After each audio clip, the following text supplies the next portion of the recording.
제목은 생존 경쟁과 승리입니다. 우리 인생을 어떻게 살아야 하겠습니까? 생존 경쟁이 치열해서 조금이라도 남보다 뒤처지지 않고 앞서기 위해서 얼마나 애씁니까? 선행학습을 한다, 과외 공부를 한다, 학원을 다닌다. 심지어는 아주 어린아이들을 영어 학습에 내봅니다. 4살짜리 영어 고시를 본다죠. 효과를 봤습니까? 예전에 1964년 중학교 입학시험에 무집 사건이라고 있었습니다. 치맛바람이 있었습니다. 또 요즘은 나는 촉법소년으로 형무소에 안 간다. 학폭 학생 부모가 선생님들을 괴롭힙니다.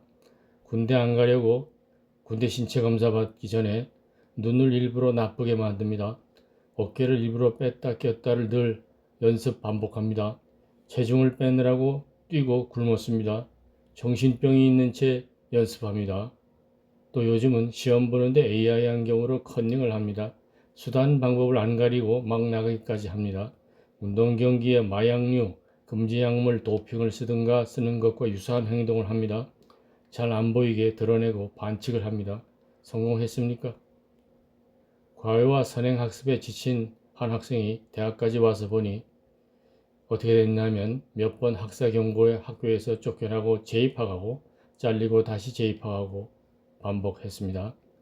아마 성공 사례가 5%이면 아닌 것은 95%쯤 되겠습니까? 조금 도움이 된 것은 15%쯤 되겠습니까? 남도 뛰니 나도 뛰고 덩달아 마구마구 이유도 모르고 뜁니다. 코로나 독감 유행 때에도 마구마구 뜁니다. 의료용 마스크를 찾아서 화장지 두루마리를 찾아서 나만 잘 되면 된다. 내 자식만 잘 되면 된다. 주의죠. 어린 길고양이가 길에서 죽어가도 마음이 아프죠. 수로에 빠져 헤매는 고라니를 봐도 구해주고 싶지 않습니까? 숲길에서 어린 물가치 하나가 날아와 근처에 앉아도 기특하지 않습니까? 겨울을 간신히 넘겼을 텐데 봄이 얼마 안 남은 2월 말 아무 상처 없이 숲길에 떨어져 얼어 죽은 작은 매 하나가 있었습니다. 언젠가 매야 이 2월만 며칠 넘기면 좋은 날이 올 텐데 못 넘기고 죽고 말았습니다. 괴로운 한 삶을 보면 내 마음도 아픈 것을 보면 사실 나, 너, 우리, 새, 고양이, 고라니가 다 하나가 아니겠습니까? 생사를 넘어선 요단강 넘어 따스한 하나님 나라로 가든지 하나님의 말씀을 찾아서 모두 살 길을 찾아가면 좋겠습니다. 모두 판사가 되든지 공무원이 되든지 교사가 되든지 의사가 되든지 남북이 괜찮아 보이는 길보다는 누구든지 자기 적성에 맞는 길을 찾아 겸손히 살면 어떻습니까? AI 시대에는 막힌 부엌, 주방, 물구멍 뚫어주기 같이 로봇이 하기 힘든 일이 중요하다고 합니다. 오래전 어느 겨울날에 한 이비인후과 의사 친구를 몇십 년 만에 환자로 가서 만났는데 대기실에 14명 정도 환자들이 기다리는 중이었습니다. 환자들에게 일일이 친구 의사가 친절히 진료하는데 그의 목소리가 쉬었습니다. 미대를 가고 싶어 했던 중1 짝꿍 친구 그가 나를 진료하며 말했습니다. 이 의사 직업도 블루칼라야. 이제 본론으로 갑니다. 1. 여호수아가 40년 광야 생활을 지나며 수없는 전투를 치렀습니다. 이제 가나안 땅 진입을 앞두고 철옹성 여리고를 공격해야 합니다. 수많은 전투의 전법, 진법, 무예도 보통지 않은 창검의 건법 등 어떻게 쌓아야 할 것인가? 여호수아의 머릿속에선 쥐가 나가고 있을 것입니다. 그런데 예수님께서 군대 장관으로 오셔서 친히 대장이 되셨습니다. 어떻게 적을 공격해서 전진하는가? 요새 이제는 최신 산업혁명 첨단 AI 시대인데 의사, 판사, 박사, 석사보다 삼전 닉스가 짱이야.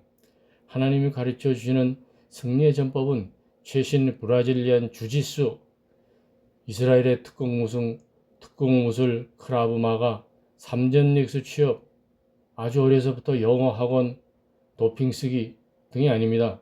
보십시다. 성경 말씀. 여호수아 6장 여리고는 여리고 성은 굳게 닫혔고 출입하는 자가 없더라. 여호와께서 여호수아에게 이르시되 보라 내가 여리고와 그 왕과 용사들을 네 손에 넘겨 주었으니 너희 모든 군사는 그 성을 둘러 성 주위를 매일 한 번씩 돌되 여세 동안을 그리하라. 제사장 일곱은 일곱 양각 나팔을 잡고 언약궤 앞에서 나아갈 것이요 일곱째 날에는 그 성을 일곱 번 돌며 그 제사장들은 나팔을 불 것이며 제사장들은 양각 나팔을 길게 불어 그 나팔 소리가 너에게 들릴 때에는 백성은 다 큰 소리로 외쳐 부를 것이라. 그리하면 그 성벽이 무너져 내리니. 우리 인생에 당면한 이 여리고 전쟁의 승리는 장사정포, 탄도미사일, 공중, 해상, 육상, 드론, 스텔스 전투기, 함정, 탱크, 핵잠수함, 핵폭탄, 화학 생물 무기, 전략 시뮬레이션 등의 전술 전략과 정예 무기 병력 수에 있지 않았습니다. 하나님 말씀에 따라 성주의를 돌기, 양뿔 나팔 불기 등으로 이미 이긴 전쟁을 위해 하나님 말씀을 순종 준행하는 것입니다. 이 히스기야 왕 때 많은 적군이 공격해 와서 모두 혼비백산했는데 승리를 위한 싸움은 사실 누가 했었죠? 이사야서 여호와께서 아수르 왕에 대하여 이같이 이르시되 그가 이 성에 이르지 못하며 화살 하나도 이리로 쓰지 못하며 방패를 가지고 성에 가까이 오지도 못하며 흉벽을 쌓고 치지도 못할 것이요 그 아수르 왕이 오던 길 곧 그 길로 돌아가고 이 성에 이르지 못하리라. 여호와의 사자 천사가 나가서 아수르 진중에서 18만 5천인을 쳤으므로 아침에 일어나 보니 본즉 시체뿐이라. 하나님 같이 하시는 전쟁은 백전백승입니다. 3. 내가 전투에 임하는데 과연 하나님은 어디에서 나를 보시겠습니까? 지켜주시겠습니까? 안 보이나 믿음으로 나아가세요. 이 전투에 이겨도 이기는 것이고 죽어도 이기는 것입니다. 눈을 열어주시면 보이나 그러고 나아간다면 믿음이 약한 것입니다. 열왕기하 하나님의 사람의 사환 게하시가 일찍 일어나서 나가보니 적군 군사와 말과 병거가 성읍을 에워쌌는지라. 그의 사환이 게하시가 엘리사에게 말하되 내 주여 우리가 어찌하리이까. 엘리야가 대답하되 두려워하지 말라. 우리와 함께 한 자가 그들과 함께 한 자보다 많으니라 하고 기도하여 이르되 여호와여 원하건대 그의 눈을 열어서 보게 하옵소서 하니 여호와께서 그 청년의 눈을 여심해 그가 보니 불말과 불병거가 산에 가득하여 엘리사를 둘렀더라. 하나님의 불말 불병거가 산에 가득하여 엘리사를 우리를 둘릅니다. 시편 여호와의 천사가 주를 경외하는 자를 둘러 진치고 그들을 건지시는도다. 여호와는 마음이 상한 자를 가까이 하시고 중심으로 통회하는 자를 구원하시는도다. 베드로가 잡혀 죽음을 앞두고 옥에 갇혀 있는데 천사가 와서 구해 주었습니다. 사도행전 그때 헤롯 왕이 베드로를 잡음에 옥에 가두어 군인 4회에 맡겨 지키고 헤롯이 잡아내려고 하는 그 전날 밤에 베드로가 두 군인 틈에서 두 쇠사슬에 매여 누워 자는데 파수꾼들이 문 밖에서 옥을 지키더니 호련히 주의 사자가 나타나며 옥중에 광채가 빛나며 또 베드로의 옆구리를 쳐 깨워 이르되 급히 일어나라 하니 쇠사슬이 그 손에서 벗어지더라. 천사가 이르되 띠를 띠고 신을 신으라 하거늘 베드로가 그대로 하니 천사가 또 이르되 겉옷을 입고 따라오라 한데 베드로가 나와서 따라갈세. 이에 첫째와 둘째 파수를 지나 시내로 통한 쇠문에 이르니 문이 저절로 열리는지라. 나와서 한 거리를 지나며 천사가 곧 떠나니라. 5. 다니엘의 친구들 3명 사드락 메삭 아벳느고가 믿음을 지킬 때 뜨거운 불 속에서 살아나왔습니다. 불 속에 그들 3명과 함께 또 신의 아들 같은 존재가 있었습니다. 누구십니까? 하나님은 믿음을 보시고 살리십니다. 믿음의 사람은 죽어도 죽지 않으며 하나님의 통치 공간으로 들어갈 것입니다.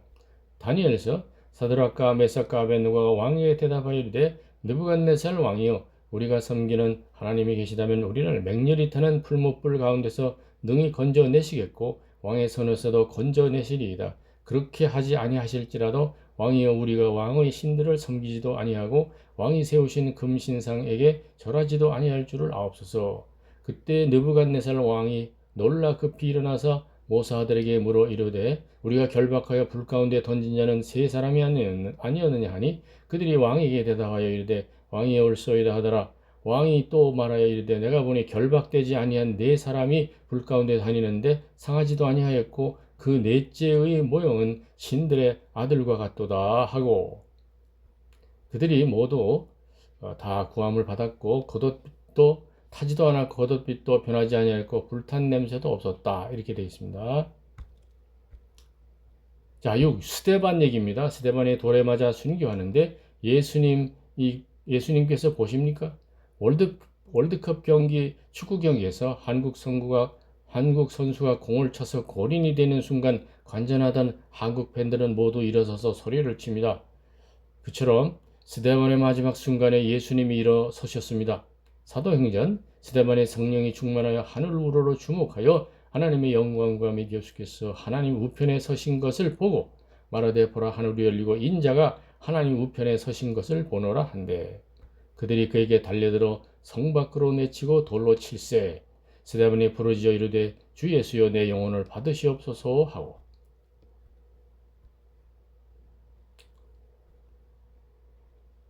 베드로는 살려주시고 스데반은 이 세상을 떠났습니다. 살려주심과 세상 떠남이 모두 하나님의 섭리 은혜입니까? 베드로는 아직 할 일이 남아서 그렇습니까? 7. 하나님께서는 필요한 때는 인간을 초월적 힘으로 이 세상의 죽음의 골짜기를 살아 통과하게 하십니다. 다른 경우에는 죽음도 무릅쓰고 신앙의 삶을 지키는 알곡과 정금 같은 자를 골라내십니다. 우리 성도는 이 세상에서 사나 죽으나 세상 속에서 견인을 하며 살아 나아갑니다. 참고 견디며 나아갑니다. 요한복음 예수께서 이르시되 나는 부활이요 생명이니 나를 믿는 자는 죽어도 살겠고 로마서 내가 확신하노니 사망이나 생명이나 천사들이나 권세자들이나 현재일이나 장래일이나 능력이나 높음이나 깊음이나 다른 어떤 피조물이라도 우리를 우리 주 그리스도 예수 안에 있는 하나님의 사랑에서 끊을 수 없으리라. 새들이 날 때 직선으로 날지 않습니다. 천적이 노리기 때문입니다. 세상에서 믿음으로 버티며 살아나갈 때에 지혜가 필요합니다. 마태복음 누구든지 너희를 영접하지도 아니하고 너희 말을 듣지도 아니하거든 그 집이나 성에서 나가 너희 발에 먼지를 떨어버리라. 내가 진실로 너희에게 이르노니 심판날에 소돔과 고모라 땅이 그 성보다 견디기 쉬우리라. 보라 내가 너희를 보냄이 양을 이리같이 보냄과 같도다. 그러므로 너희는 뱀같이 지혜롭고 비둘기같이 순결하라. 주님의 무한한 은혜 중 막막하고 힘든 상황 속에서도 성도의 견인의 삶을 사시기 바랍니다. 지혜를 주시기를 기도하세요. 잠언 지혜 있는 자는 강하고 지식 있는 자는 힘을 더하나니 너는 전략으로 싸우라. 승리는 지략이 많음에 있느니라. 끝으로 이사야서 37장 35절 36절 여호와의 사자가 나가서 아수르 진중에서 18만 5천인을 쳤으므로 아침에 일찍이 일어나 본 적 시체뿐이라. 감사합니다.